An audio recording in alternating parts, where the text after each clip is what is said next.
Imagine um país onde a transição para a liberdade não trouxe esperança, mas sim um novo tipo de poder. Um poder invisível, silencioso, que não veste uniforme e não aparece nas televisões. Um poder que se infiltrou dentro de repartições públicas, tribunais e gabinetes ministeriais. Um poder que recompensa a lealdade, destrói quem se opõe e transforma a verdade em arma contra quem ousa pronunciá-la. É nesse cenário que começa a história que você está prestes a ouvir. A história do homem que enfrentou esse poder armado apenas com números, com documentos, com a crença ingênua e terrível de que a lei protege quem diz a verdade. Seu nome era Sergei Magnitsky, e seu nome mudou o mundo. A União Soviética desmoronou sem manual de instruções. No caos dos anos 1990, Moscou se transformou em um laboratório de sobrevivência. Os mercados improvisados floresciam nas sombras dos prédios governamentais, as privatizações se transformaram em um processo de saque modernizado, e os mais habilidosos,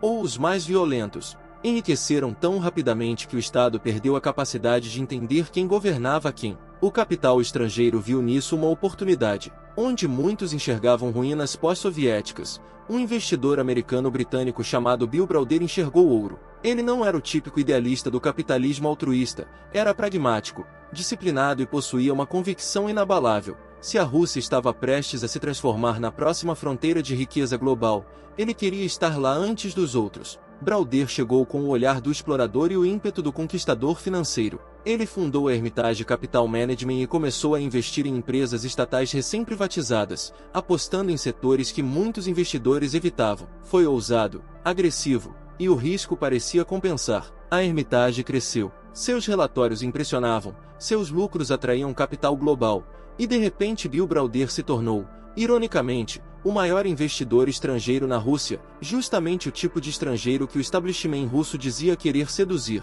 Mas a Rússia pós-soviética era um lugar de leões famintos, e quem chegava sem a proteção adequada acabava devorado. Browder descobriu isso tarde demais. Investir na Rússia era como mergulhar em águas calmas sabendo que tubarões rondavam logo abaixo. Os conselhos administrativos eram dominados por oligarcas enigmáticos, antigos generais, chefes de empresas estatais que haviam se transformado em senhores feudais do mercado. A primeira batalha de Browder não foi contra a economia russa, mas contra a corrupção que sabotava as próprias empresas das quais ele era acionista. Ele fez algo que ninguém fazia, denunciou, exigiu responsabilidade, escreveu relatórios públicos, acusou magnatas, e com isso, despertou a atenção do Estado. A Rússia não era um país acostumado a estrangeiros que apontavam problemas. Ela tolerava investidores, não reformadores. A primeira sanção veio como um tiro invisível. Em 2005, na imigração do aeroporto de Moscou, Bill Browder foi barrado. Seu visto foi cancelado.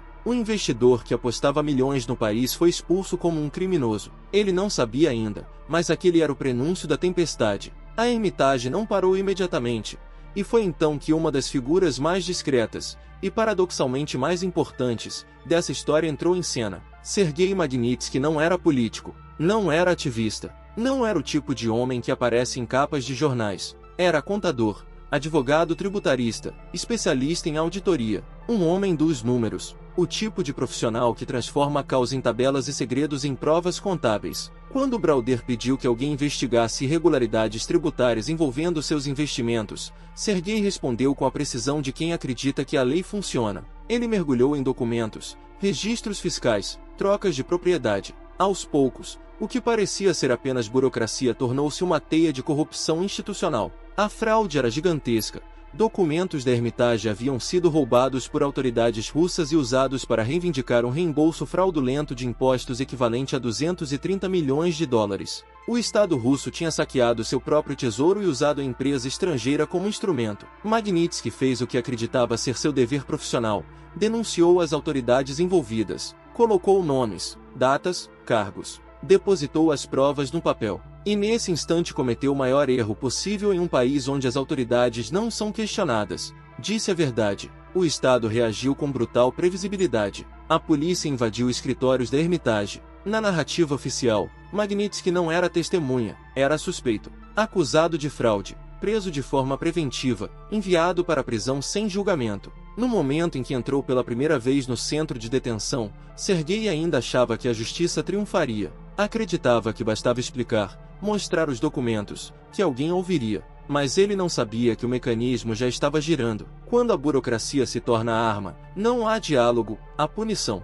Na prisão, Magnitsky pediu atendimento médico. Tinha dores persistentes, pancreatite não tratada. O Estado negou. Transferiram-no de cela para cela, como se o movimento constante fosse uma forma de apagar sua identidade. Interrogatórios intermináveis buscavam uma confissão que nunca veio. Seus advogados solicitavam tratamento. As solicitações eram ignoradas. O homem dos números que acreditava na lei agora compreendia que a lei era apenas mais uma ferramenta de opressão. A deterioração foi lenta, deliberada. A cada relatório médico negado, a cada noite sem remédio, uma parte da resistência se quebrava. Em 16 de novembro de 2009, ele morreu sob custódia. Tinha 37 anos. A causa oficial foi falha cardíaca. A causa real foi negligência calculada. A morte de Sergei Magnitsky poderia ter sido apenas mais um capítulo obscuro em um país acostumado a enterrar dissidentes. Mas havia alguém do lado de fora que não aceitaria essa conclusão. Bill Browder transformou o luto em cruzada.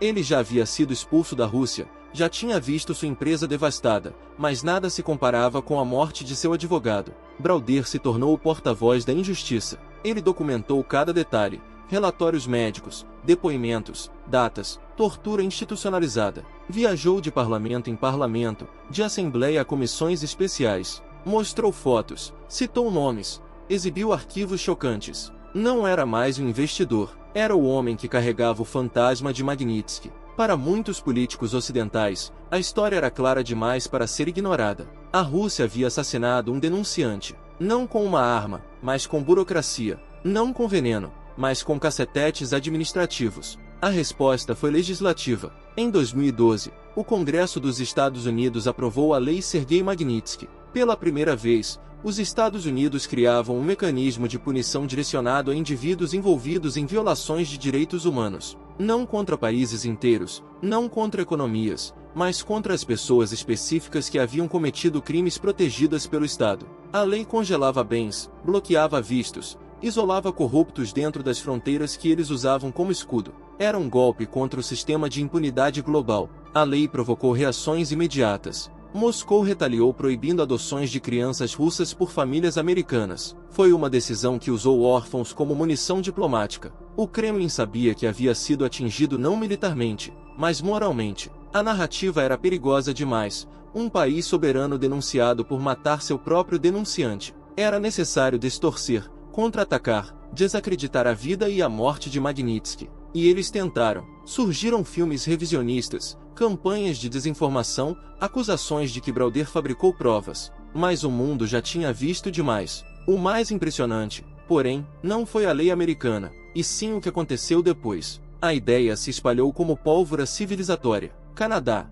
Reino Unido, países bálticos, União Europeia, Austrália. Cada um adaptou a mesma lógica. Responsabilização individual. A Lei Magnitsky transformou-se na primeira ferramenta diplomática global capaz de punir torturadores, traficantes de pessoas, generais genocidas e juízes cúmplices sem atacar o cidadão comum. Pela primeira vez, ativistas de direitos humanos tinham algo real, concreto, uma arma jurídica. Não precisavam exigir intervenções militares ou embargos econômicos devastadores. Bastava agir contra aqueles que assinam ordens de prisão, autorizam torturas, desviam fundos públicos, assassinam jornalistas. Hoje, quando um oficial corrupto acorda preocupado com a possibilidade de perder seu apartamento secreto em Londres, ou quando um ditador hesita antes de transferir fundos para contas offshore na Europa, isso acontece porque Sergei Magnitsky existiu. Não porque era forte, mas porque foi impossível ignorá-lo. Seu martírio revelou um mecanismo de controle estatal brutal e deu ao mundo moderno uma resposta nova para velhos males.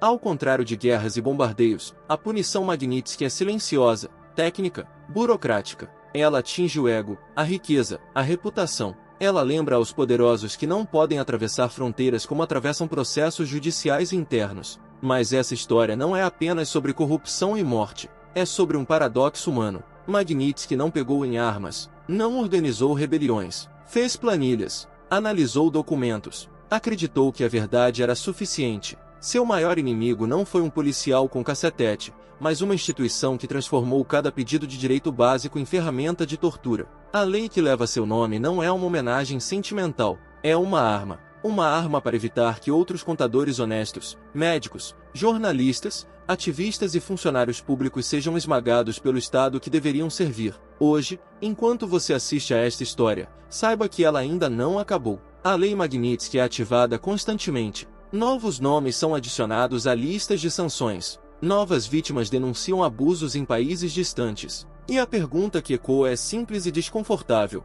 Quantos Sergeis existem pelo mundo? Quantas denúncias silenciosas são enterradas antes de chegarem à imprensa? Quantas prisões são construídas para dobrar quem insiste em levantar a cabeça? Se você chegou até aqui, é porque algo nessa história o tocou. Talvez a injustiça, talvez a coragem de alguém que não deveria ter sido herói. Talvez a percepção de que o poder não desaparece, ele apenas muda de forma. Então eu te peço, comente o que essa história te faz sentir. Compartilhe este vídeo para que mais pessoas conheçam o nome de Sergei Magnitsky. Inscreva-se, porque há mais histórias escondidas onde os jornais não chegam. E deixe seu like, não porque isso vai mudar o mundo, mas porque ajuda a manter viva a memória daqueles que foram silenciados. O silêncio é a arma favorita dos tiranos. E toda vez que você pressiona um botão e espalha a verdade, alguém, em algum lugar, fica um pouco menos sozinho.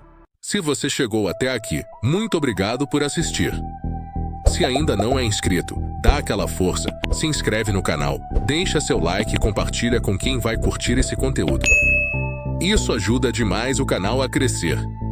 Até a próxima!